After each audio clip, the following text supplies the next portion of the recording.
Po 70-ke si mnohí ľudia myslia, že chôdza je najdôležitejším spôsobom, ako si udržať zdravie a vitalitu. Ale čo ak vám poviem, že odborníci čoraz častejšie varujú, že ak je chôdza jedinou formou pohybu, môže v skutočnosti urýchliť proces starnutia? Aj keď je chôdza užitočná na udržanie fyzickej aktivity, spoliehanie sa len na ňu môže viesť k úbytku svalov, zhoršeniu rovnováhy, stuhnutým kĺbom a dokonca k zvýšenému riziku pádov. Preto je dôležité doplniť svoju rutinu o ďalšie kľúčové formy pohybu, ktoré pomáhajú udržiavať silu, flexibilitu a stabilitu.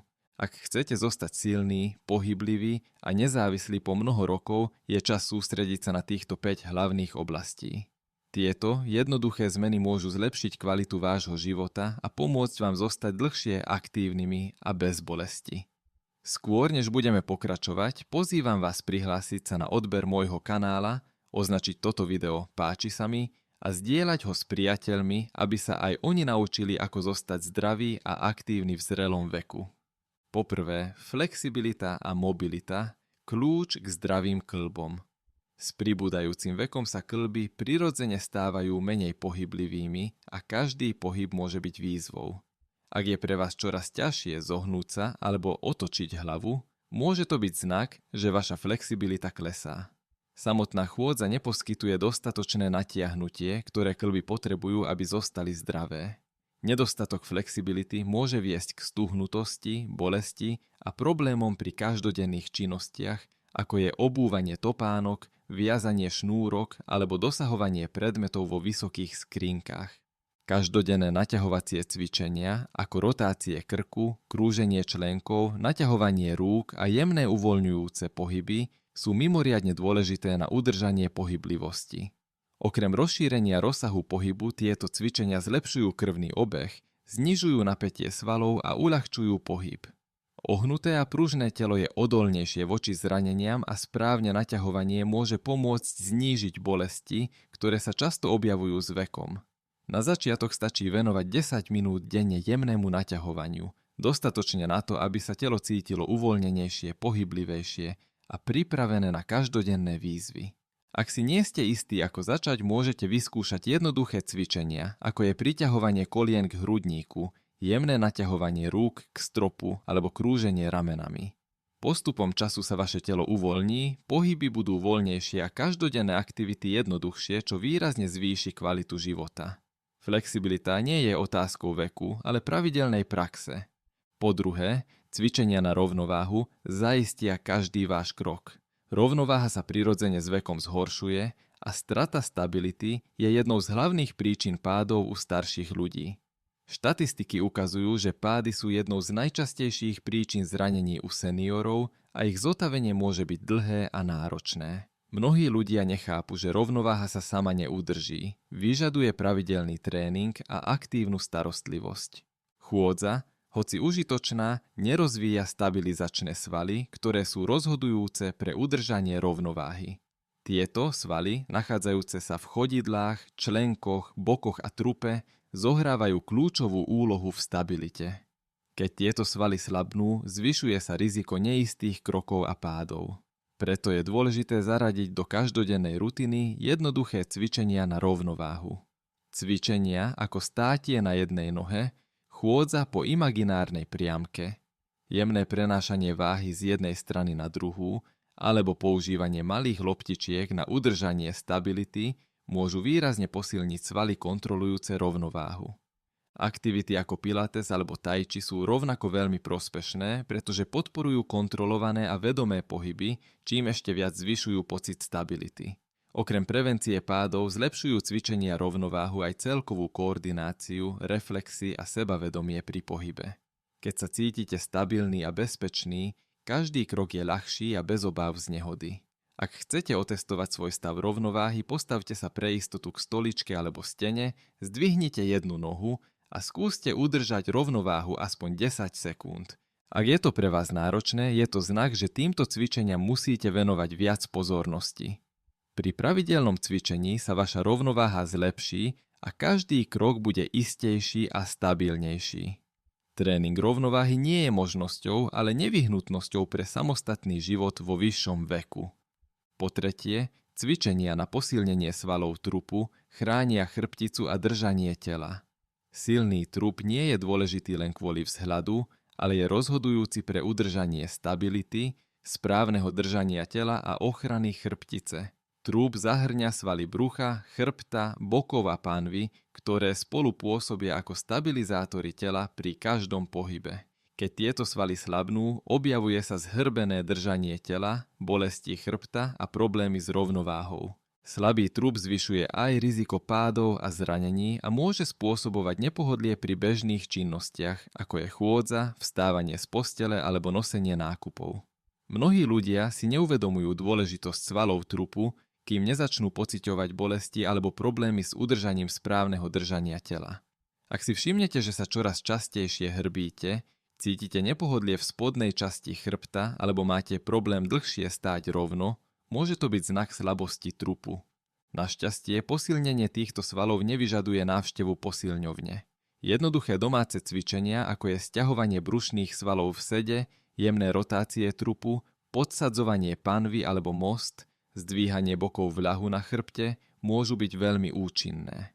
Cvičenia ako státie vystretý pri stene s pokusom, aby sa hlava, plecia a chrbát dotýkali steny súčasne, tiež pomáhajú pri úprave držania tela. Silný trup znižuje zaťaženie chrbtice, zlepšuje rovnováhu a predchádza bolestiam chrbta. Pomáha tiež pri každodenných úlohách, ako je zdvíhanie predmetov, chôdza po schodoch alebo kráčanie po nerovnom teréne.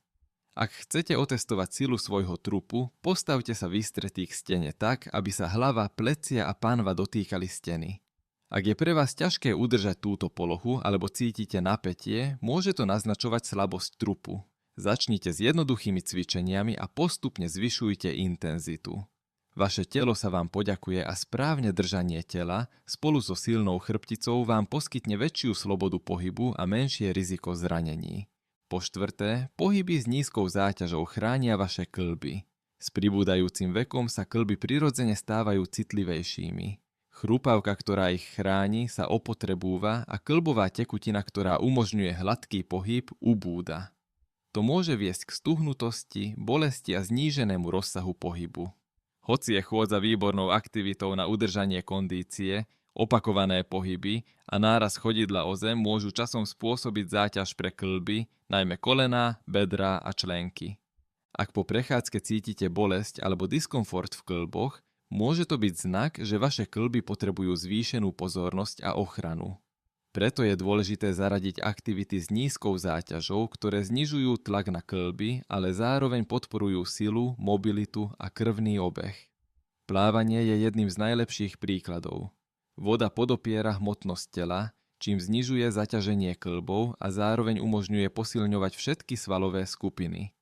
Aj bicyklovanie, vodný aerobik, jóga a jemné naťahovanie sú výborné aktivity, ktoré udržiavajú zdravie kĺbov, posilňujú svaly a zlepšujú flexibilitu. Okrem toho jednoduché cvičenia, ako je sedenie na stoličke a pomalé vstávanie so zapojením nôh alebo používanie ľahkých elastických pásov môžu pomôcť udržiavať silu a mobilitu bez zbytočnej záťaže. Je dôležité počúvať svoje telo. Ak určitá aktivita spôsobuje bolesť, skúste jemnejšiu verziu pohybu alebo sa poraďte so špecialistom. Nízka intenzita neznamená nízka účinnosť. Pravidelné, jemné cvičenia môžu zlepšiť krvný obeh, podporiť výživu kĺbov a pomôcť znížiť stuhnutosť. Takéto aktivity tiež znižujú riziko zranení a umožňujú dlhodobú mobilitu a nezávislosť. Ak si chcete overiť stav svojich kĺbov, skúste si sadnúť na stoličku a pomaly vstať bez pomoci rúk. Všimnite si, ako sa cítia vaše kolená a bedrá. Cítite ľahkosť pohybu alebo vás sprevádza pocit stuhnutosti? Ak si všimnete diskomfort, možno je čas zaradiť do svojej rutiny viac pohybov s nízkou záťažou. Takto chránite svoje kĺby a dlhodobo udržujete ich zdravie. Po piate, silový tréning, udržujte svalovú hmotu a silu. S pribúdajúcim vekom prirodzene prebieha proces straty svalovej hmoty, známy ako sarkopénia. Tento proces sa začína už po 30-ke a po 70-ke sa výrazne zrýchľuje. Strata svalovej hmoty ovplyvňuje nielen fyzický vzhľad, ale aj každodenné činnosti, ako je vstávanie z postele, nosenie tašiek, chôdza po schodoch alebo udržiavanie rovnováhy. Slabé svaly zvyšujú riziko pádov, zranení a straty samostatnosti, čo má priamy vplyv na kvalitu života. Hoci chôdza poskytuje určitú úroveň aktivity, nevytvára dostatočný odpor na udržanie a posilnenie svalov, najmä v hornej časti tela. Preto je dôležité zaradiť do dennej rutiny cielený silový tréning. Nemusíte dvíhať ťažké váhy ani chodiť do posilňovne. Jednoduché cviky s vlastnou hmotnosťou, ako sú drepy, kliky o vyvýšenú plochu, výpony na špičky alebo používanie elastických pásov môžu mať veľký účinok. Dokonca aj každodenné činnosti, ako je nosenie nákupných tašiek, dvíhanie fliaž s vodou alebo používanie schodov, môžu slúžiť ako forma silového tréningu. Kľúčom je, aby sa cvičenia postupne stávali náročnejšími, tomu sa hovorí princíp progresívneho zaťaženia. Znamená to, že s rastúcou silou by ste mali postupne zvyšovať váhu alebo počet opakovaní, aby svaly zostali stimulované a ďalej silneli.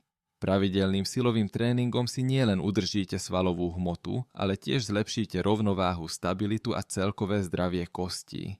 Silnejšie svaly zároveň znižujú tlak na kĺby, čím znižujú riziko bolesti a zranení. Silový tréning má tiež pozitívny vplyv na metabolizmus, čo znamená, že telo spaľuje kalórie efektívnejšie a udržiavanie zdravej hmotnosti je jednoduchšie.